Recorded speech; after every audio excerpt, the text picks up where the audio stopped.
अच्छा ये बताइए कि आपको क्यों आगे आना पड़ा? क्योंकि भोजपुरी एक परिवार है, सभी स्टार लोग बोलते हैं। पवन सिंह गए थे, कल्लू गए थे, रितेश पांडे गए थे, राकेश मिश्रा गए थे, सभी भोजपुरी के कलाकार खड़े थे। तो आपको क्यों आना पड़ा? क्या मालूम? अब देखिए, मैं आपको एक केसरिया के मैं एक आपको एक एग्ज़ाम्पल देना चाहती जी। हूँ। हमारा रूप हुँ, हमारी रूपरेखा लेके वो लोग काम करते हुँ, हैं, हुँ, किन्नर बनते हैं। जी।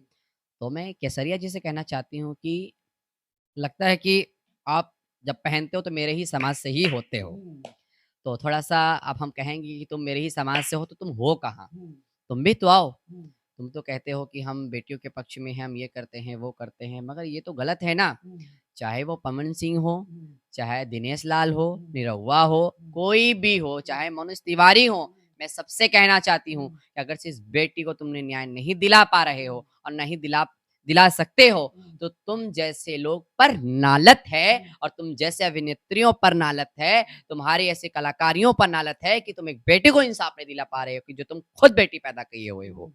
निरहुआ की आपने एक बार लोकसभा जब सांसद जब चुनाव लड़े थे अखिलेश जी के खिलाफ, तो उसने क्या कहा था? हुँ, भगवान को चैलेंज कर दिया, कहा कि हुँ, भगवान भी हमें नहीं हरा सकता, तो उस बंदे की कौन बात करेगा? हुँ।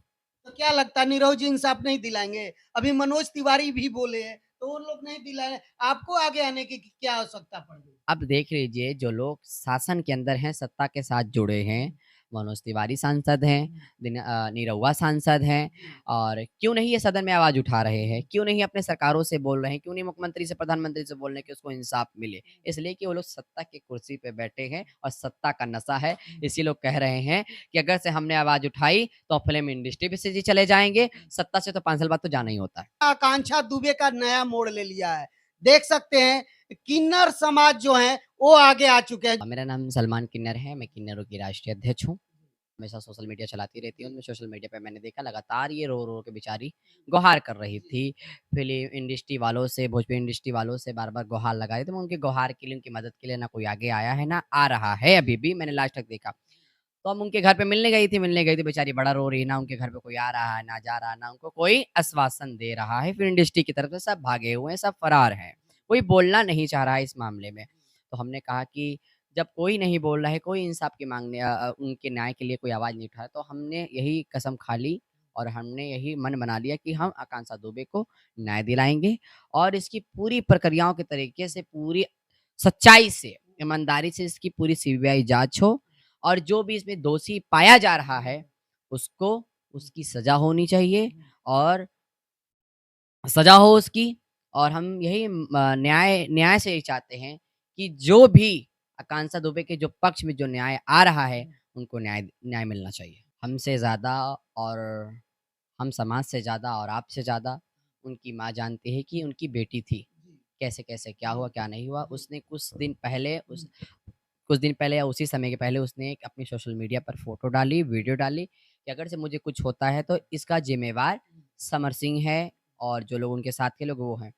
इस तरीके से इसमें पूरी सरगना बनाई बिछाई पड़ी है, इसमें पूरी सियासत बिछा के लोग चले हैं कि आने की फुटेजेज़ जाने के क्यों नहीं हैं। जब कैप्चर कैमरा जो होता है सीसी कैमरा, आने-जाने की दोनों फ़ोटो दिखाएगा तो क्यों ऐसा हो रहा है, वो बार-बार इस बात को दोहरा रही हैं, प्रशासन के सामने कह रही हैं, प्रशासन सुन नहीं रही है और पता होना चाहिए कि ये सरकार जो है, ये कहती है कि हम बेटियों के पक्ष में काम करते हैं हम न्याय के पक्ष में हैं और हम मिट्टी में मिला देने वाले लोग हैं हम। तो अभी तक मिट्टी में क्यों नहीं मिल पाए ये फ़िल्म इंडस्ट्री के जो अपराधी हैं, जो आकांक्षा दुबे के जो हत्यारे हैं। अगर जो सुसाइड हुई है, तो आपको लगता है कि अगर सुसाइड उसने कर ली है, तो इसकी सीबीआई जाँच करा ले, आप इतने ईमानदार हैं। पुलिस इतनी ईमानदारी दिखा रही है, शासन अपना अगर से ईमानदारी दिखा रही है, फिर इंडस्ट्री वाले जो लोग इसे सरगना है, तो करा ले सीबीआई जाँच। उसमें दूध का दूध और पानी का पानी हो जाएगा। इसमें कौन है, कौन नहीं है। लेकिन योगी सरकार है, बहुत लोग बोलते हैं कि बुलडोजर बाबा है, न्याय सबको मिलेगा।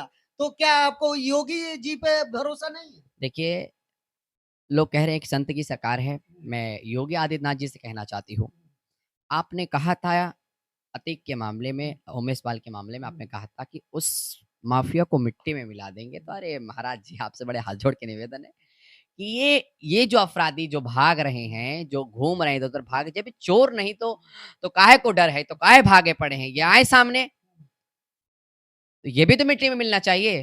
और जिस होटल में वो ठहरी थी, जिस क्लब में थी, तो उस पर अभी तक क्यों नहीं बुलडोज़र चली? जाँच करा के बुलडोज़र चलवाएँ।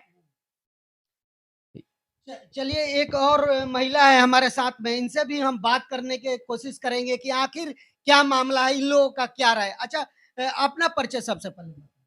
मेरा नाम गार्गी सिंह पटेल है। मैं जी, चंदौली समाजवादी पार्टी महिला सभा की जिलाध्यक्ष हूँ। सबसे पहले मैं एक महिला हूँ। महिला होने के नाते मेरा ये दायित्व बनता है कि समाज में हो रही किसी भी महिला के साथ हो रही अत्याचार, बलात्कार जैसे वारदात के खिलाफ हम सब आवाज़ उठाएँ और उसको न्याय दिलाने की पूरी प्रयास करें। तो आप ये आकांक्षा दुबे को कैसे इंसाफ दिलाएँगे कि क्या करने वाली है?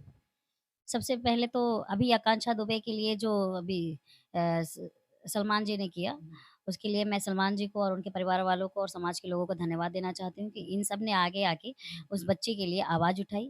अब ये सोच लीजिए आप सब कि आकांक्षा दुबे जैसी अभिनेत्री को अपने उनके लिए न्याय दिलाने के लिए इतना कड़ा संघर्ष करना पड़ रहा है, तो आम जनता, आम महिलाओं की साथ अगर कुछ होता होगा, तो उनके लिए कितना मुश्किल होता होगा।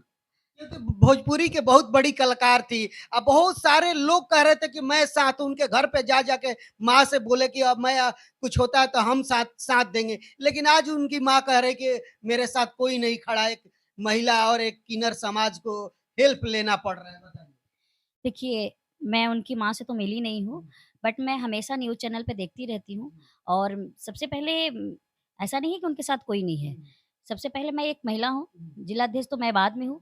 महिला होने के नाते मैं उनके माँ से कहना चाहती हूँ कि उनकी हर लड़ाई में ये गार्गी पटेल आपके साथ रहेगी। जब भी वो कहेंगी, ऐसे भी हम लोग को जितना सहयोग हो पाएगा हम लोग करेंगे। उसके लिए अगर सड़क पे भी उतरना पड़े तो हम लोग सड़क पे उतरने का काम करें। धरना प्रदर्शन भी कर सकते हैं, आगे भी बहुत सारी पहले तो हम लोग प्रशासन को ज्ञापन के माध्यम से सल्ला जी वगैरह सारे लोग दिए हैं, तो ज्ञापन दिया गया है। अगर प्रशासन उस पे भी कार्रवाई नहीं करती है, तो धरना भी, प्रशासन का मैं घेराव भी, आगे बहुत बड़ा आंदोलन भी करना पड़ेगा तो किया जाएगा। जी। चलते-चलते क्या कहिएगा सभी दर्शकों से, जितने दर्शक देख रहे हैं, चाहे प्रशासन के लोग देख रहे हैं, थाने के लोग देख रहे हैं, तो क्या संदेश देंगी यहाँ से अपने? बस हाथ जोड़ के यही प्रशासन से ही निवेदन है, न्यायाधीश से ही निवेदन है और माननीय मुख्यमंत्री जी से ही निवेदन है और माननीय प्रधानमंत्री जी से यही निवेदन है। हाथ जोड़ के निवेदन है कि इस बिटिया को न्याय मिल जाना चाहिए, इसकी माँ को न्याय मिलना चाहिए। अगर इसको न्याय नहीं मिलता है, तो हम अपने किन्नर समुदाय के साथ, अपनी बहन-बेटियों के साथ रोड पर उतरेंगे कि आपकी सरकार और सत्ता में इस तरीके का लड़कियों का हनन होना, लड़कियों की हत्या होना, लड़कियों का शोषण होना आपकी सरकार पर, आपकी कुर्सी पर शोभा नहीं दे रही है।